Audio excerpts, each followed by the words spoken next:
On dit que le cholestérol est la cause de beaucoup de maladies, beaucoup de problèmes cardiaques. Et si tu as un taux de cholestérol élevé, il faut faire super attention à ce que tu manges.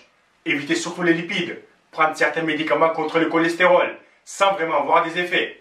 Est-ce que le cholestérol est vraiment l'ennemi et surtout pourquoi les médecins d'aujourd'hui, en 2017, pensent toujours que le cholestérol est mauvais pour la santé et que prescrire des médicaments pour le baisser est une bonne idée? C'est bien ce qu'on va voir après mon intro. Mais juste avant, si vous regardez régulièrement mes vidéos, je ne sais pas ce que YouTube a contre moi, mais j'ai de plus en plus d'abonnés et de moins en moins de vues sur les vidéos. Et au bout d'un moment, ça devient décourageant de passer une journée à filmer une vidéo. Donc si tu n'as pas vu mes 3-4 dernières vidéos, va faire un tour sur ma chaîne. Sinon, clique sur la cloche en bas quelque part pour être au courant quand je publie une vidéo.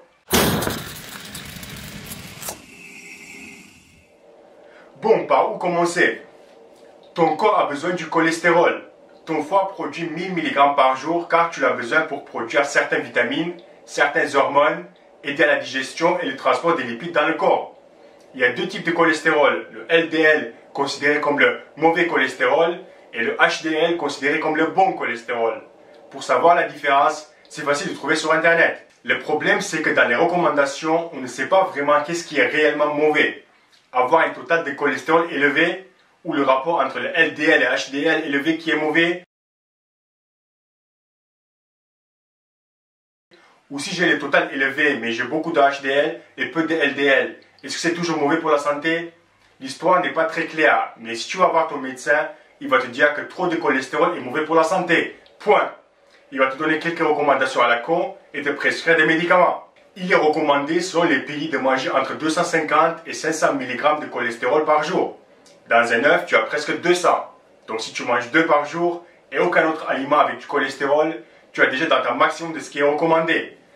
Donc tu te rends bien compte que personne ne mange autour de 300-400 mg par jour. Qu'est-ce que les études sorties récemment nous disent sur le cholestérol? Et quand je dis récemment, il faut que ce soit au moins 2005. Et si tu es un médecin généraliste qui a plus de 50 ans, regarde bien cette vidéo, tu as besoin de faire un petit mise à jour de tes connaissances. Donc, il existe énormément de preuves qui montrent que le cholestérol que tu manges n'a très peu, voire pas du tout d'effet sur le taux de cholestérol sanguin. Voici une très simple, où pendant 30 jours, deux groupes. Un groupe 3 œufs par jour et l'autre groupe un placebo. Un test et pas d'augmentation du taux de cholestérol du groupe qui ont mangé les œufs. Ils ont inversé les groupes. Encore 30 jours et puis retest et devine quoi? Toujours pas de différence pour la majorité des gens. Une méta-analyse de 2013 a pris toutes les études de ce sujet depuis 2003 et ils ont vu les mêmes résultats. Sauf quelques études qui ont vu une petite différence avec certaines personnes qui ont un certain gène ou un problème prédisposé où leur taux de cholestérol a varié un peu. Mais c'est dans des cas très spécifiques. Quand on vous dit que le cholestérol n'est pas bon pour la santé, c'est car ça cause beaucoup de maladies cardiaques, soi-disant sont liées avec un taux de cholestérol élevé. Les maladies cardiaques, pour ceux qui ne savent pas, arrivent quand des plaques se forment sur la paroi des vaisseaux et à force, la circulation sanguine devient difficile. C'est comme sur une route à deux voies. Quand les voitures en warning s'égarent sur la route, ça commence à ralentir la circulation et à force, ça cause un bouchon. Sur la route, c'est un peu chiant. Mais un peu de bouchon dans le corps, sur la route vers le cœur, ça cause une crise cardiaque. Un bouchon vers la route vers le cerveau, ça cause un AVC. Malheureusement, pour les gens qui racontent encore de la merde, et oui, la plupart des médecins généralistes font partie, voici une méta-analyse de 2015 qui montre que de 19 publications avec plus de 360 000 sujets, le cholestérol alimentaire n'était pas statistiquement associé de façon significative à une maladie coronaire ou un AVC. Et en conclusion, ils disent qu'il n'y a pas assez de preuves pour dire que le cholestérol est la cause pour ces maladies. Donc, en conclusion, non, si tu as un taux de cholestérol élevé, ne signifie pas que tu vas mourir. Et ce n'est sûrement pas car tu manges trop gras.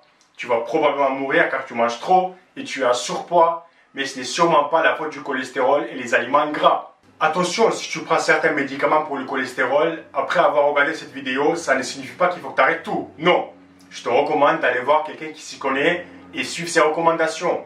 On ne sait jamais, ton cas peut être spécifique. Voilà, merci et à la prochaine vidéo.